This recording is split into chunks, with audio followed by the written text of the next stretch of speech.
Welcome to Ask Win, everyone. This morning, as you know, I am querying my book to agents, and that's a long process than I thought. So send good buds out to my book, and we'll see what happens. Last night, agent threw me in the trash can after I did my research. It's the journalist in me that does the research, and this agent took a YA, says that they take YA novels, turns out they do not. So it's like, really? Really, you guys? You say you take YA novels, and you do not. So that's that. But I have a very special guest with me, Andrew, and I'm going to actually interview him, and then he's going to interview me. So I'm super excited to welcome Andrew. And Andrew, please explain to my audience more of what you do. I know what you do, of course, but my audience doesn't know what you do. Well, thank you, Win. Thank you so much for having me. It's a real honor and pleasure to be here on your show. You are so welcome. I am in my 20th year as a financial advisor. I am part of a family-owned and operated business. So my father started the company back in 1993, and my younger brother here works with me. We help individuals, corporations, nonprofit organizations with financial planning and managing their investments. We also help small business owners to run their 401k or 403b retirement plans.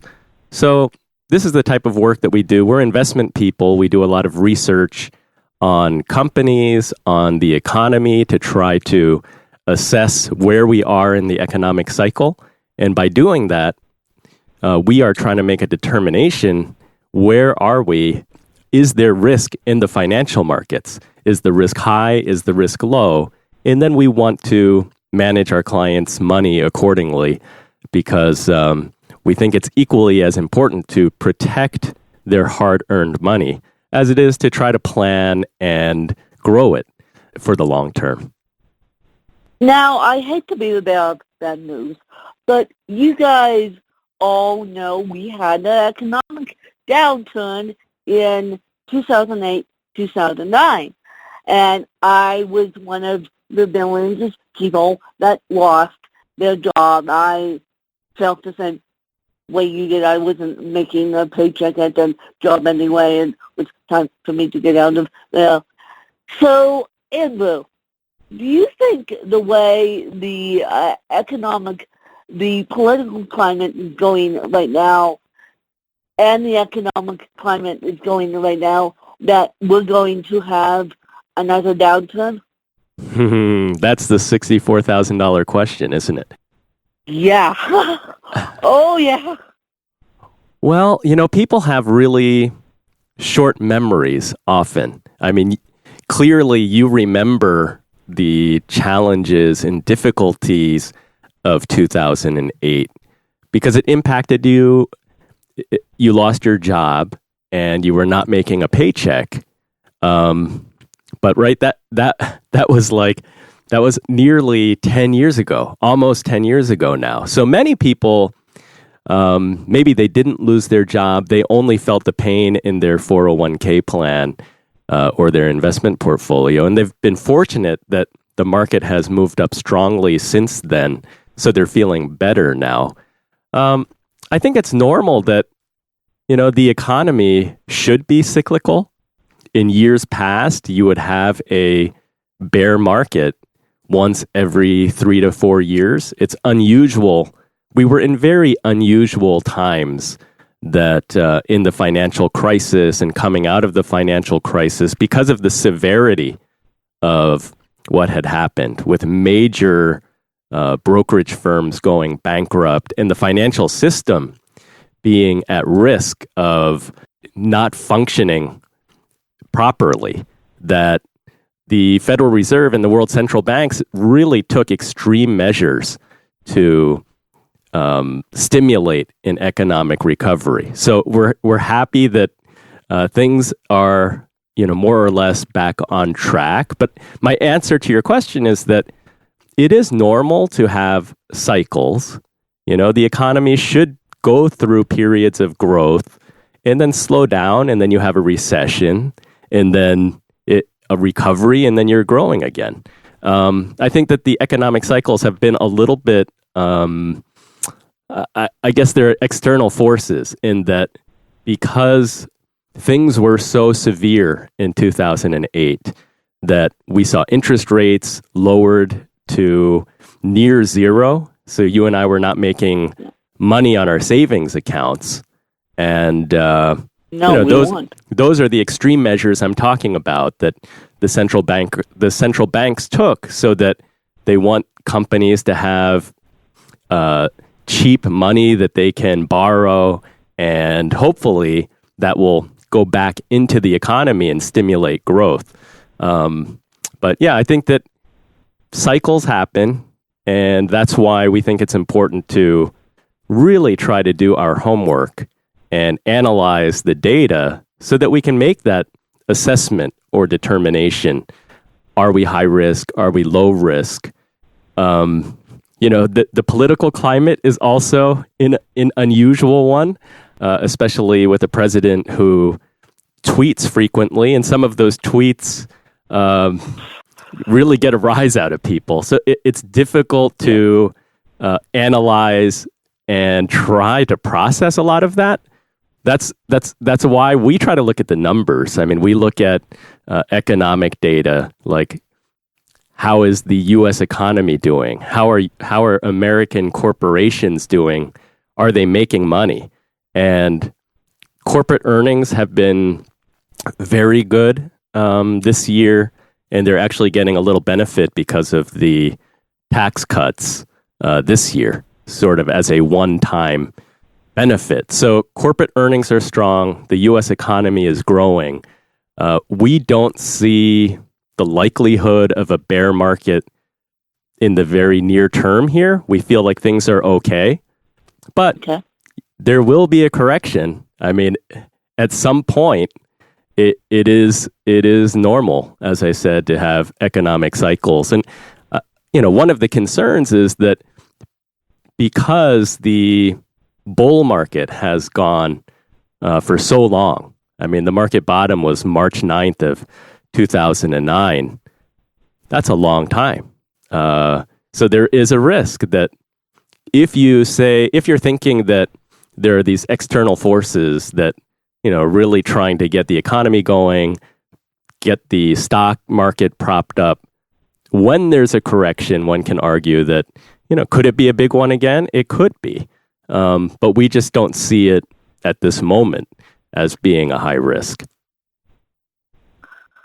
Well, that makes me feel a lot better because I was listening to a podcast, a financial podcast, and they said, well, there may be a downturn in 2020, and I'm like, oh my God, if there's another downturn, we would all run the other direction, because if the downturn happened the way it did in 2008, 2009, we would be up the creek without a paddle. Mm-hmm. And I said to myself, I hope there's not a downturn. So that's why I kicked off this interview with Bear the Bad News, because I was making sure all these graduates who are now coming out of college in 2018, and I'm coming out of associate's degree in 2019, that we could all still find stable jobs.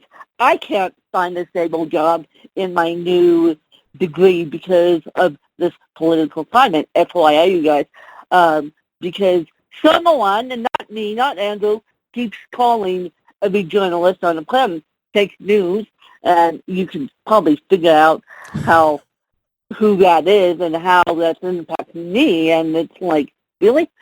So I was just curious from Andrew whether I would be able to go into free freelance work without losing my shirt. And according to him, yes.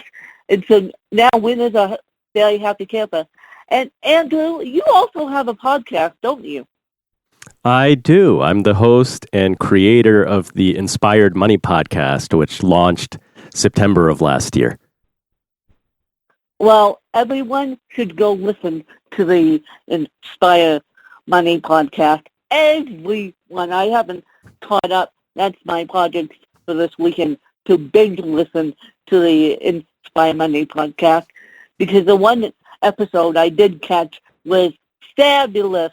So Andrew does a good job on that. Now, my next question is, I've been fortunate enough to be given a trust fund.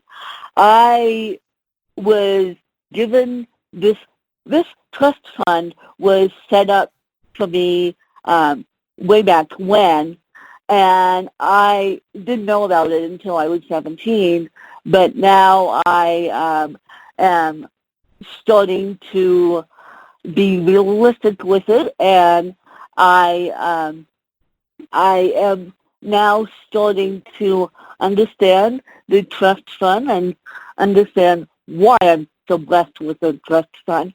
But my question is, I know you have to file a trust fund on the IRS, which is AKA Texas, even if it is in a foreign country, which mine is. But my question is, can I still have my paycheck from my day job with my trust fund? Now, my day job is teaching, so that's low income anyway. My trust fund will be higher than my teaching paycheck.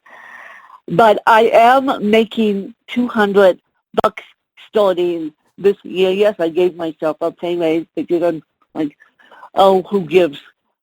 And so I gave myself a pay raise, but I'm wondering whether that paycheck would impact my trust fund. That's an excellent question. I think I need a little bit more information from you, because there are many different kinds of trusts with different purposes. Am I correct to assume that this is a fund that your parents or grandparents set up for you? My mom's dad set this up.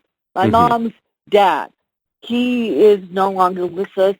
How he, and I'll tell you this because I mentioned it on Come On Win, we were one of the original franchisees of Caterpillar tractors in the Bahamas and in Canada.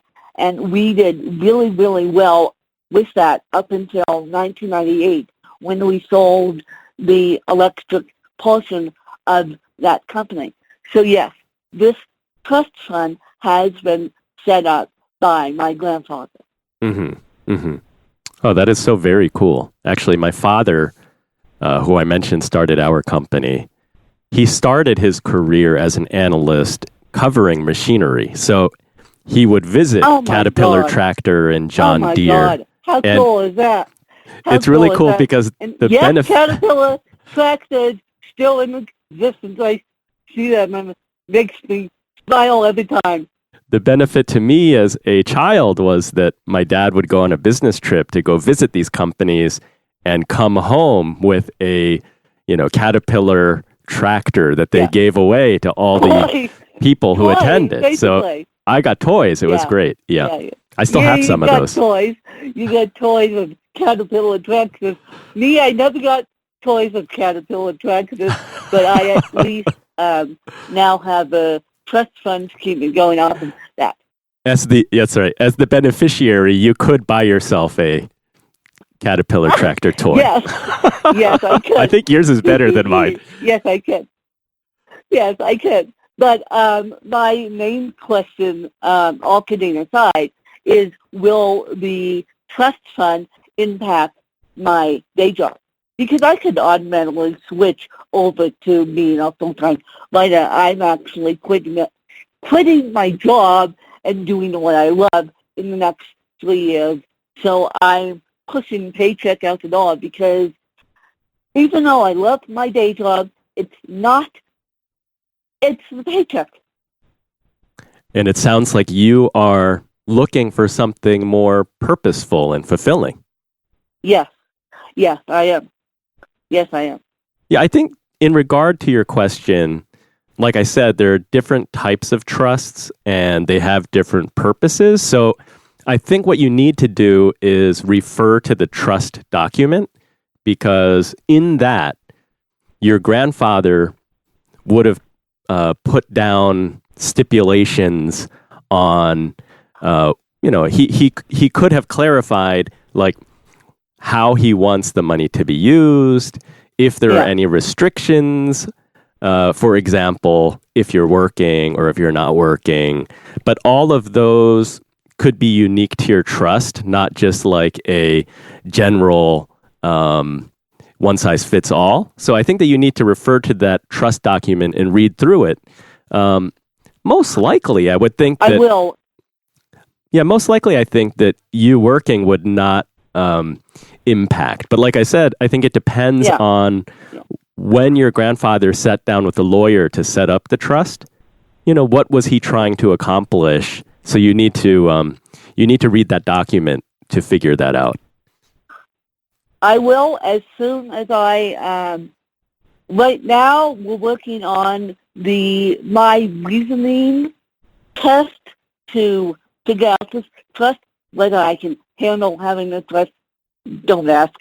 They want to see mentally whether I can handle having the trust. But as soon as that's over, I will sit down and read the trust documents. I knew you were going to tell me that, Andrew. I knew you were going to give that advice to everyone listening to this podcast who has a trust and who's very lucky to have a trust. Sit down and read the trust documents. Please don't automatically assume, and I will do that the same way that Andrew said, because the trustee who gave it to me might have specifically said, this is how I want the money to be used, and this is what you're supposed to do, and nothing else. Yeah, that's great. And I think that if you read it and it's not clear or confusing to you, you can always have a lawyer review it, or you can even ask a financial advisor, someone like me, even though I will be perfectly honest and say I am not the trust expert. A lawyer would be far more qualified. But it is something that that we do, for clients or prospective clients, just helping to try. It's like be a second pair of eyes to review a document. And then what we have at our advantage is that we have trust attorneys that we know that we could say, hey, can you do me a favor and just take a quick glance at this to answer this question? That way they're not charging you an hourly rate. And I will have two lawyers look at it for me, because I know my trust company, but I don't think they, not to put anything against my trust company, even though this trust is sitting in the foreign country of the Bahamas right now, at a trust company. When I said to them, these are the documents I need to fill out on my taxes, they looked at me like I had two heads, because they're a tax haven country to begin with. The Bahamas is a tax haven country to begin with. So I love having the trust, but now I have to read the documents and read the deed and figure this all out. Right. It requires a little homework on your part. But what I like hearing is that, you hear the term trust fund baby, and usually that sort of has like a negative or derogatory feeling to it. People say, oh, well, that person's a trust fund baby, almost saying like they're lazy, they don't have to work, they're taken care of. Oh, no. But I love what I'm hearing from you, because you are such an amazing person trying to get things done. You're trying to help people. You're trying to make a positive impact in this world. So, yeah, I love your attitude, because it's not a case where you are sitting at home and saying, I have some money, so I don't need to worry about anything. I can just sit here watching TV. But no way, no how. No way, no how. but when And that does I happen, will, right? Because that's why sometimes that does happen. That does happen all the time. you hear of kids who get into trouble, right? They're doing things that are not productive. They're self-destructive, and so good on you for being so amazing and doing all the things that you're doing. I'm actually trying to help with my trust where I can. I I looked it up on the IRS website even, and you guys can go look these things up. It's pretty simple. All you have to do is type in trust fund. Do you have to file a Schedule K, which, yes, most of us with trust funds do have to file a Schedule K, which I'm already getting savings accounts in investments from my banks, and because I have 2 certificates of deposit steadily growing, I think gaining $1 in interest or something ridiculous like that. So me filing a Schedule K would just be the easy end of it, because it's I already filed those documents from my bank plus my W-2, so it's like easy now, because you just have to file the appropriate documents so you don't get in trouble. And even as I said, even though my trust is sitting in a tax haven country, I still have to file it because that's what the IRS requires. So you guys can, and this is public knowledge. I mean, I'm just not telling you this because I know it. This is what the IRS says, and the IRS, you can go to their website and any single time, not tax season, but just in June, just in general, to say I stumbled across money, I'm fairly blessed, now what? So, and they'll be able to help you. All people like Angela will be able to help you. Now, we're going to flip it and have Andrew ask me a couple questions. I would love to. Well, let's open with this, Win. What is your earliest childhood memory of money? My earliest childhood memory of money is opening up a bank account, which I'm embarrassed to say I still have. Thank you very much.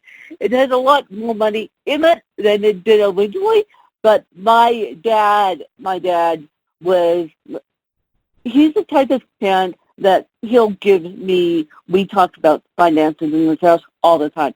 So we have open-ended conversations about finances, and he's the type of parent that will occasionally stick $10 in my checking account without even asking me, even email me about it. So that being said, I've had a working bank account since I've been about 10, I think. Nice.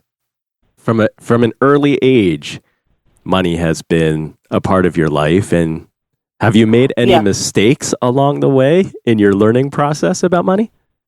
A little, but and I'll tell that story later, you guys, after I did all this trust fund organized.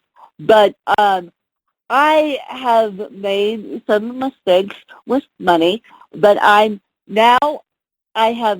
you'd be very proud of me. I have one student loan paid off already, and I'm still in my program, and I'm working on paying the other one off early, thank you very much, so that I don't have to worry about it, and it won't be the death of me when this trust fund comes in. Good for you. Yeah, there's a lot of value to taking care of it. Because student loans are the death of everyone. Yeah, sleeping well at night is invaluable, right? Not having to worry about the loan. Yeah, not having to worry about it.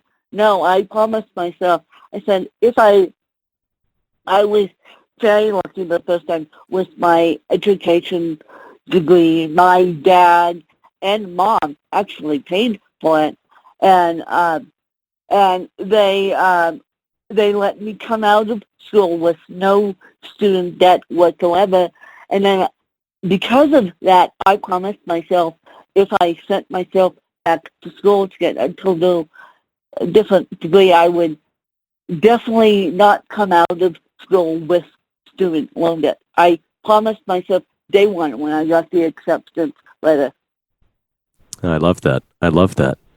Well, thank you for answering so frankly about your money experiences.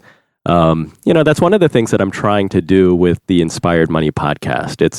It's having some money talk, but a lot of people shy away from the idea of talking about money. It can be uncomfortable.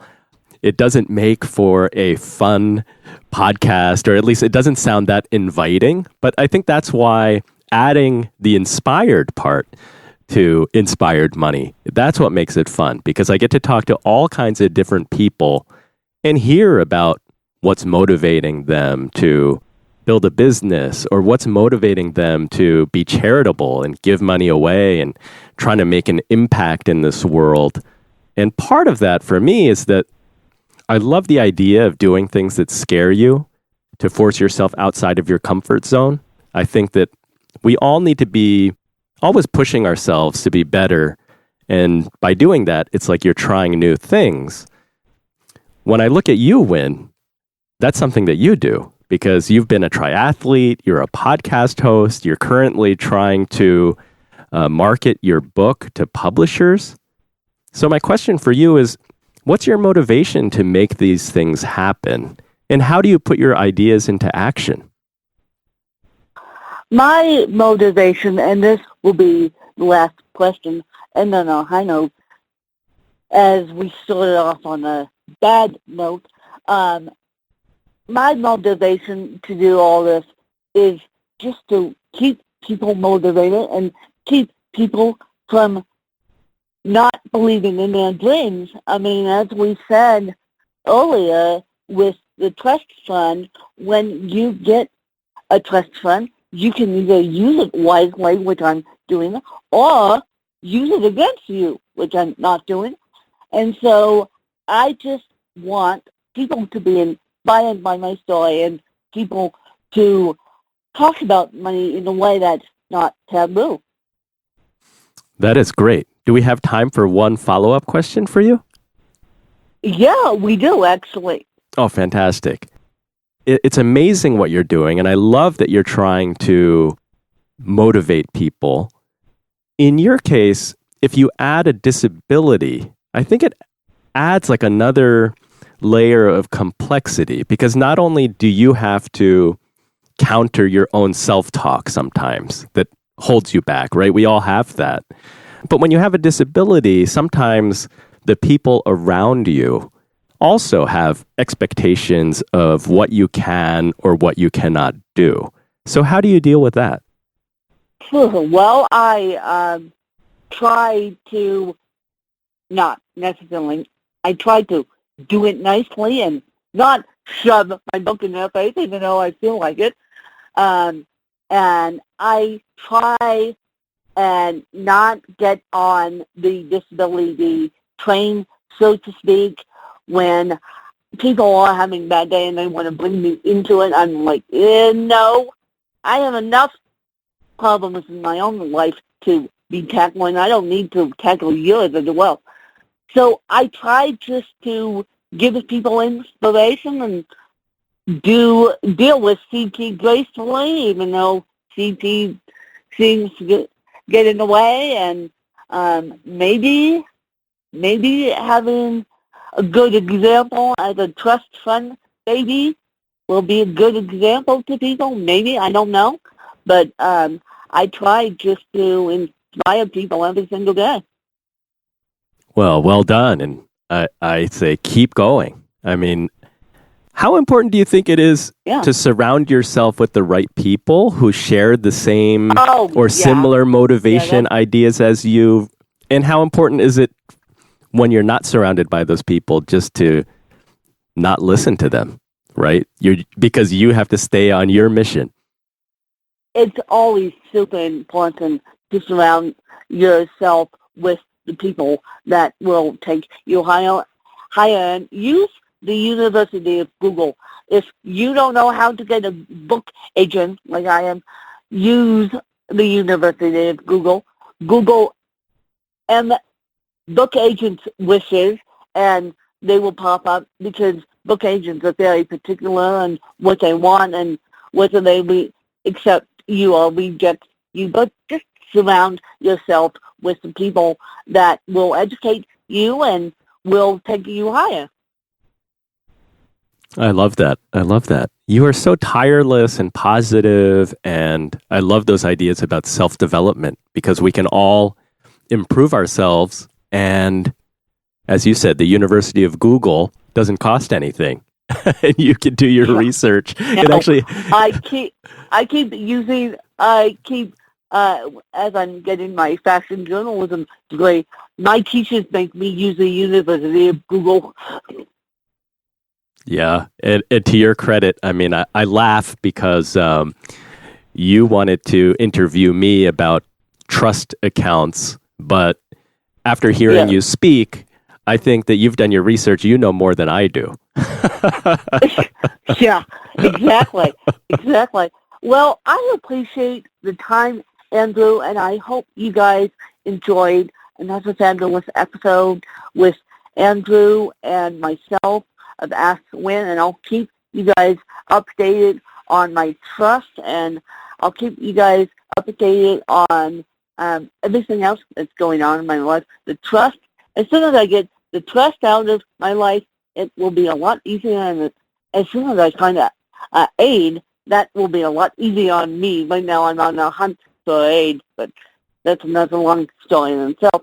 So I appreciate you guys listening, and I hope you guys enjoyed another fabulous episode. Thanks, you guys.